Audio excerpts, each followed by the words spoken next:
as you mentioned, the entire Labor caucus is there today. They're having meetings. Are they meeting with you? Oh, what do you reckon, mate? I'd say no, but they should be. Yeah, you're correct there. You're 100% correct. They won't come near me. That's okay. I've had my say. They know where I stand. I've presented all the evidence to Australia. I've got the media here to have a look at this. I've got the PM's attention. And people like yourself are covering this story, and we thank you very much. The people of Alice Springs are very, very thankful. But these guys have had 4 years to actually come and sit down with people and listen. I've sat down with chief ministers, etc. They listen, but they never act. They don't believe. So here's their chance to do it. I don't hold much faith at all. We haven't got a lot of drinking going on in town at the moment, but from my sources in the bush, there's a lot of secondary supply going out to the communities at the moment, and there's a lot of alcohol being drunk on communities. So they can paint a nice picture here in the CBD and walk around with the cameras today, have meetings with the mayor, have meetings with whoever. But there's a real picture here that they're not seeing because they're not willing to get into their four-wheel drives and drive 600 k's out to Kintor and ask the locals out there what's going on. Ask how the little kids are being treated. Ask about the domestic violence. The domestic violence rates in this town and in remote communities of the Northern Territory are an absolute blight on this nation. Now, this is this government's responsibility to look after this. For these little kids, do you know, Laura, I'm going to tell you something that's going to shock your socks off. Last week, there was a baby born in the Alice Springs Hospital, drunk. The baby was born drunk. Just let that sink in. This is the problems here.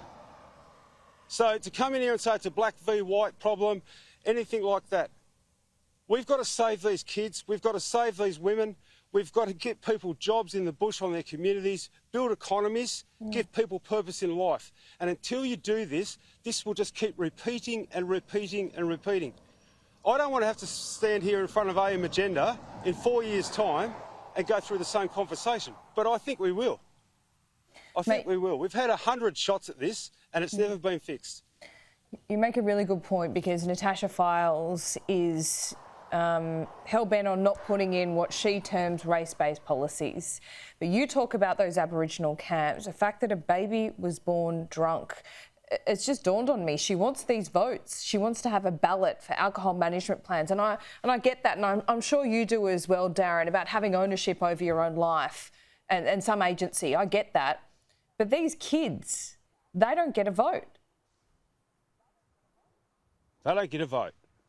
They don't get a vote. And to hold ballots in town camps, okay, what that does is gives people on the electoral roll for next year's election. You've got to actually read further into this. It's very smart politics by the Labor Party here and the NT-Labor Party. It's very, very smart politics. But we see through that. So Natasha Fyles, firstly what she needs to do today is stand in front of the people of Alice Springs, whether it's on a media forum or whatever. She needs to apologise to the people of Alice Springs that have been victims of crime, victims of assault for now over 4.5 years. Okay? Then she has to apologise to the women that have been brutal victims of domestic violence. And then she has to apologise to the little children that have been neglected and not thought of in this whole process. Because I'm not hearing a lot of politicians at the moment bring the little kids up. Mate, let me ask you one last question, because when we spoke to you a couple of weeks ago, you had a crowd behind you that was essentially cheering you on. Now, I know that wasn't planned. They were your customers that just happened to be there at the time. And you had a young bloke next to you who we kind of ambushed and asked him a question on camera. On camera. How is that little guy? Scotty's going well. Okay. I'll tell you, I've got a bit more. I can talk a bit better about Scotty today. I'm not so emotional. Scotty was abandoned as a 5-month-old child next to a fire in the Todd River by his alcoholic mother. He was left there by himself. He's been taken into foster care, okay, by some part Aboriginal people here. They have looked after him they've educated him, they have brought him up well, they have mentored him. But do you know the disgraceful thing about this, Laura? In a government meeting last week, they referred to that interview of yours and young Scotty being there. And you know what they said? You know what someone in that meeting said? Look at him now, he's even got his own little token blackfellas. I'm absolutely disgusted in people here in the Northern Territory that run this show. I'm disgusted in our politicians. I'm disgusted in Natasha Fyles, Kate Warden, Chanty Pake. I'm disgusted. And I'm disgusted in the bureaucrats that toe the line here in the Northern Territory. And don't worry, guys, hang in there. You'll get a pay rise before the next election next year. Take the politics and the bullshit out of this. Put some morals into this, morals into this, some ethics, and actually care about the kids, care about the women, care about the men out there who've got alcohol problems, that haven't got a job, have got no purpose in their life, and bloody well care about the people of that town, of Alice Springs. Start putting the people of Alice Springs first. I know you don't need our vote. I know you don't need it, and you neglect us, and you wash us away. You'll come down here today and put on a little parade for the cameras. We've had enough. We've seen through you.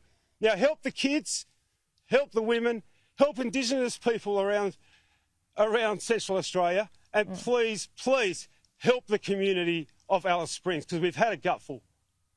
Thanks so much, Darren. I really appreciate it. They say they don't watch, but we know that they do. So that message hopefully will get through loud and clear. Whether they do something about it is a whole nother issue, but we're doing our best. We'll see you soon, Darren. Good on you, mate. I really appreciate it, Laura.